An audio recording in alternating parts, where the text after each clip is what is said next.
Hujan deras disertai angin kencang yang melanda wilayah Kabupaten Ngawi membuat sebuah rumah warga milik Sadi, 47 tahun warga desa Gemarang, Kecamatan Kedunggalar ini, ambruk rata dengan tanah. Musibah angin puting beliung itu terjadi pada Kamis petang. Kejadian diawali hujan deras, kemudian angin kencang menerjang dua dusun di desa tersebut. Beruntung penghuni selamat setelah keluar rumah saat insiden terjadi. Namun seluruh harta benda tak dapat diselamatkan. Selain merobohkan satu rumah, sedikitnya 40 rumah warga lain juga mengalami kerusakan. Kerusakan akibat tiupan angin kencang pada bagian atap serta genting berterbangan. Hasil pendataan petugas, angin puting beliung terjadi di dua desa di Kecamatan Kedunggalar, yakni Desa Gemarang dan Desa Jati Gembol. Ya, hujannya angin kencang ya. Awalnya angin kencang gitu. Ya. Beserta hujan apa enggak itu, Pak? Hujan deras ya. Ya. Terus apa yang terjadi, Pak, setelah itu? Terbang dari rumahnya. Atapnya terbang ya? Iya. Terus lalu ambruk. Iya.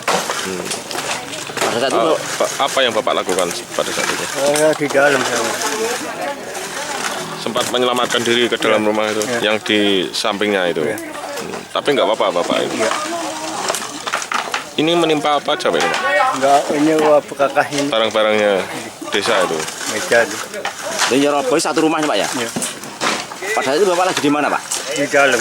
Terus gimana? Lari atau gimana? Enggak. Waktu roboh Bapak langsung Di dalam aja. ke rumah samping? Iya. Ada angin puting beliung di Desa Gemarang dengan dua titik, satu di Sukorejo sama di Sukosari sama di Ngadirejo. Terus yang keduanya di Desa Jati Gembol, Pilang Petek. Untuk yang paling parah kondisinya seperti apa, Pak? Di Sukosari total Satu rumah. Ambruk ya, Pak ya? Ya, ambruk. Kalau kerusakan yang lainnya Pak? Kerusakan lainnya apa? Apa genteng-genteng aja atau gimana? Yang lainnya kerusakan ringan, genteng-genteng aja yang. Warga dibantu perangkat desa setempat, polisi dan TNI langsung gotong royong membersihkan puing bangunan yang ambruk. Pemerintah desa setempat berupaya memberikan bantuan. Dari Ngawi, Jawa Timur, Tim Liputan Pewarta mengabarkan.